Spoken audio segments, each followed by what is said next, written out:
I have finally had time to play and test Citlali's teams, and oh boy, she's even better than I thought in pre-release.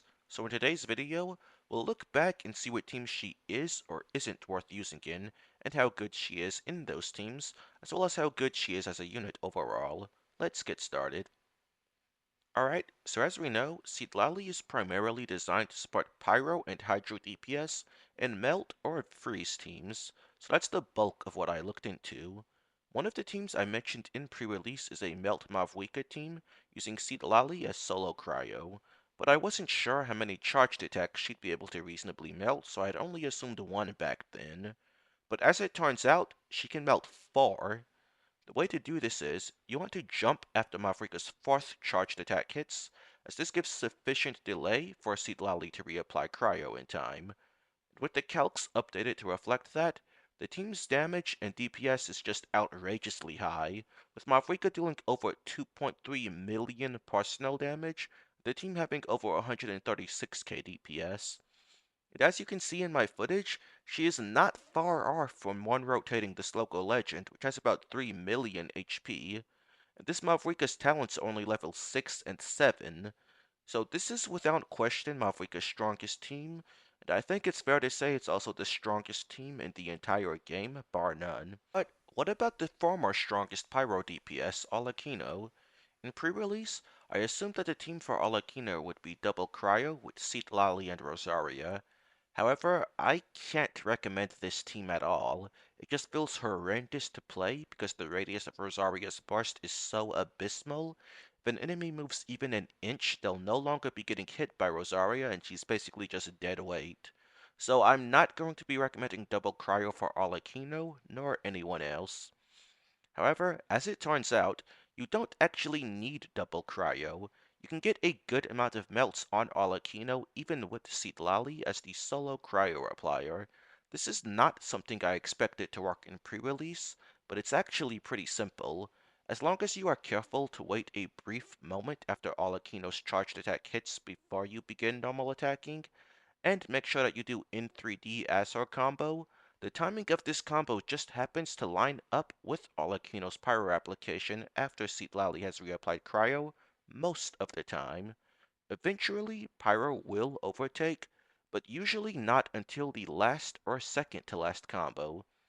Doing this, I'm able to perform in 3D combo 5 times with 4 melted normal attacks. I have heard some people say that 6 in 3D is possible, but I wasn't able to get even close to pulling that off. Still, even assuming 5 in 3D, this is Arlecchino's strongest team by a large margin, putting her vaporized teams to shame. The two plunge DPS, Diluc and Jamal, are also capable of melting with Citlali as the only cryo applier, since you are able to time your plunges. Also, I do just want to quickly mention, but don't take the damage numbers you are seeing me deal here too seriously. A lot of these characters and teams are not built properly, and the local legend I'm testing against randomly absorbs an element and gains a ton of resistance.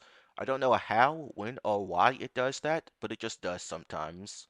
But being able to use Melt instead of Vaporize for these two guys is huge, because they get the reaction on all of their damage since plunges don't have ICD, so that higher Melt multiplier is going a very far way on them. But on top of that, without Hydro in the way, Xianyun is able to swallow Pyro. You won't get full uptime on the VV Shred, but you get enough for it to make a huge difference. And with Jamal, I find that he can consistently and reliably do 5 of his lion plunges. You just can't do any regular plunges between them like you would with Vaporize. But that's not even a downside when everything the team provides is still making it do way more damage. Based off my calcs, with this team, Jamal has some of the highest damage in the entire game, able to do over 2 million damage per rotation, and now joining the 100k plus team DPS club. One thing to note with this team is that you can't afford to do any normal attacks between plunges, so you won't be able to use Mavuika's weapon on Jamal or Diluc here. You also can't use either of them on Rain Slasher since its passive doesn't work with Cryo, so your weapon options are much more restricted here than in Vaporize. And for Diluc, I didn't actually play him here myself because I'm terrible at doing plunges, but my friend Purloin has a fantastic rotation showcase video which you can watch to see how to play this. But in this team, unfortunately Diluc has a lot more caveats and restrictions here than Jamal that make him benefit from it less. Jamal can use either Crimson Witch of Flames or Marechaussee Hunter as his artifact set, even without Farina, since he is constantly casting his skill to stack 4 CW, his own HP drain and healing for 4 MH. But Diluc can't cast his skill here without messing up melts, and he does not stack 4 MH for himself without Farina. So his best bet for artifacts, you kinda just have to use 4 Crimson Witch, but without getting the stacks, holding him back pretty bad. On top of that, because it's melt, you do have to be more careful with how many plunges you do, so he doesn't get a full 8 plunges here like he can in Vaporize. This is a big loss for Diluc, even though it isn't for Jamal, since Jamal is just giving up regular plunges, but those did a lot less damage than his lion plunges anyway. Still, even with these restrictions, assuming that you do 6 plunges, this is a very good side grade for Diluc. But if you watch Poloin's video, you will see that it is possible to get 7 plunges, although it's a sweatier combo that requires being really fast on your first 4 plunges. If you can do this, it's a huge upgrade over Vaporize, and Diluc will also join the 100k plus Team DPS gang. But it is still really strong even if you can only do 6. The constellated Citlali will vastly outperform a constellated Farina as well. And then I also looked into Yoimiya, since based off my pre-release calcs, Melt with Citlali was looking to be as good as her strongest shieldless teams, while actually having a shield. But unfortunately this did not work. Her pyro application is unfortunately not spaced out enough for Citlali to give her a good amount of melts, even with a second cryo. So it's back to Vaporize for Yoimiya. But the other Pyrobo DPS, Lyney, can use Citlali very well. As mentioned in my other video, he will not be using Citlali to melt his own pyro damage. That's pretty much impossible since he applies pyro twice in succession on each charge shot. But instead, he'll use Mavuika as a sub DPS, melting her burst off of Citlali's cryo application, and then after that, you have a pyro aura applied for Lyney to get his 100 damage bonus buff, since this is a triple pyro team. It's very nice synergy that works out great in practice. Lyney can only perform 3 charge shots in the rotation, with the third one not buffed by Bennett since Mavuika and Citlali took up some uptime, but even with that, the team is still very strong. Mavuika's damage contribution is all AoE, making up for one of Lyney's biggest weaknesses, while Citlali also gives him a shield to make up for his other weakness. And with Chasca, it honestly worries me how strong she is with Citlali. The team that I found works best is Chasca, Citlali, Mavuika, Bennett. The damage I was dealing with this team was so high that it was getting dangerously close to one rotating the 3 million HP local legend. Now granted, this is a C1 R1 Chasca, and Mavuika and Citlali both have their signature weapons, but still, I did try using Farina here instead of Citlali. The damage was overall very similar, but that was a C2 Farina versus a C0 R1 Mavuika with under-leveled talents, so Citlali is absolutely the best option here. I also tried using both Citlali and Farina together and ditching Mavuika, but it just couldn't compare. A big problem I found with that was Citlali is extremely unreliable in that team at buffing Pyro with the scroll set, and she was only buffing Hydra with it like 9 out of 10 times, which really hindered the team's potential. Furthermore, against non-freezable enemies, you would be triggering freeze and removing the aura from the enemies, thus getting less reactions on Chasca, so I would not bother trying to do that team, and instead go double Pyro if you can. It's way stronger and way more consistent, plus, like Lyney, Mavrika's damage is all AoE, so that helps with one of Chasca's biggest weaknesses. Moving on from the Pyro DPS, I also looked into this with a few Hydro DPS. For Mualani, in my pre-release video, I mentioned that trying to use Citlali with her would likely result in getting Freeze instead of Vaporize a lot of the time. In my testing, that did indeed happen, If Citlali's R-filled cryo is activated, she'll usually apply cryo before Mavuika's skill applies pyro, and once that happens, you're completely screwed out of vape. One thing you can do about this is simply not activating Citlali's burst so that it takes longer for the cryo application to start. You don't actually need Citlali's burst to get her resistant shred or scroll buff, so this is fine. And it works for the first rotation, but after the first rotation, everything is messed up.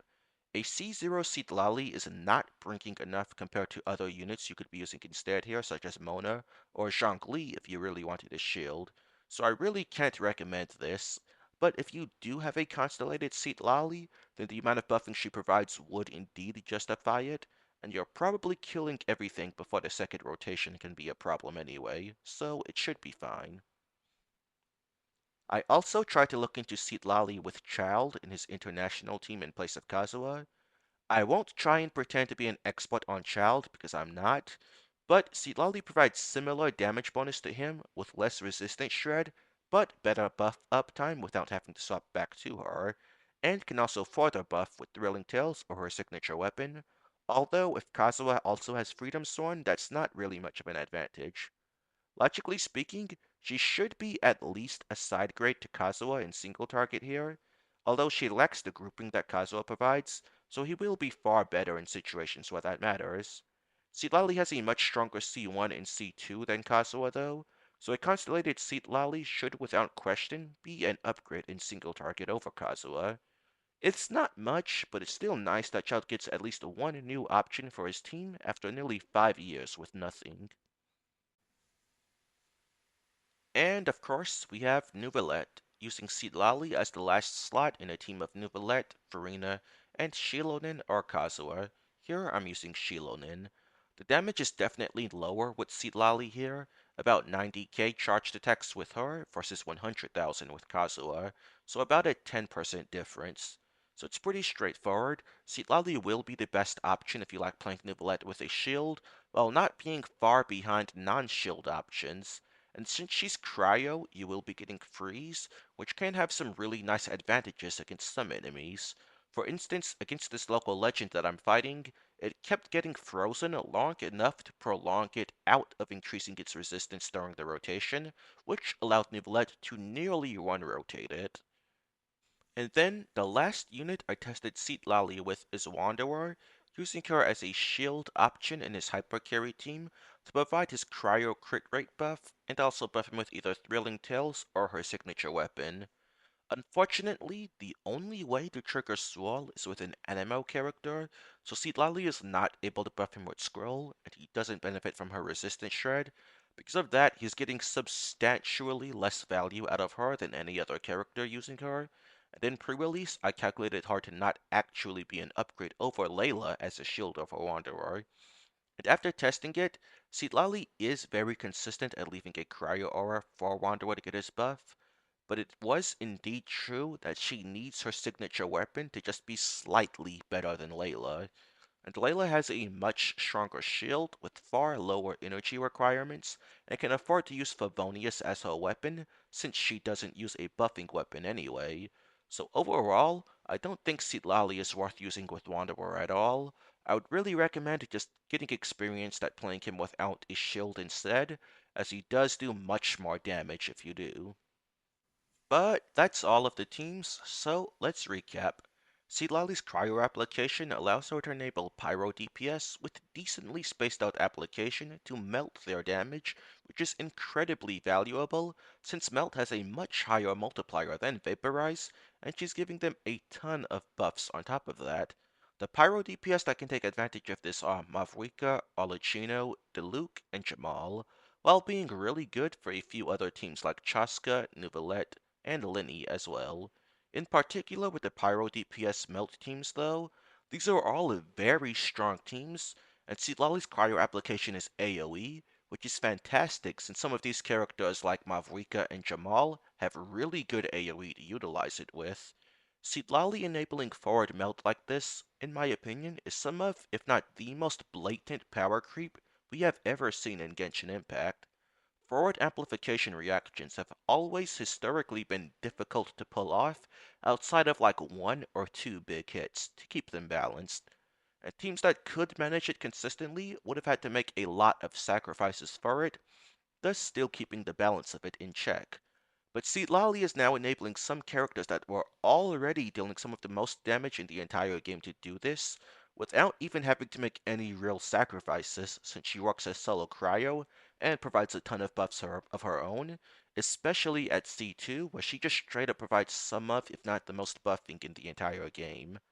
I personally did not think we would be getting an off-field cryo character of this caliber until the Saritsa in Snezhnaya, but since we already have Citlali, that raises a lot of questions about what they might do with the Saritsa. Will they find a way to make her even more broken of an off-field cryo character than Citlali? Maybe they'll make her a really strong off-field cryo that is less niche to specific elements. Or maybe they'll just make her a DPS. Only time will tell. But, long story short, Citlali is one of the most powerful supports in the entire game right now. She doesn't support a ton of teams well, but the ones that she is optimal with are some of the strongest teams in the entire game, and she'll very likely work well with future Pyro and Hydro DPS as well. And if you liked today's video, please be sure to give a like and subscribe and comment your thoughts down below. Also feel free to join my Discord where you can chat with me and our community directly. Thanks and goodbye.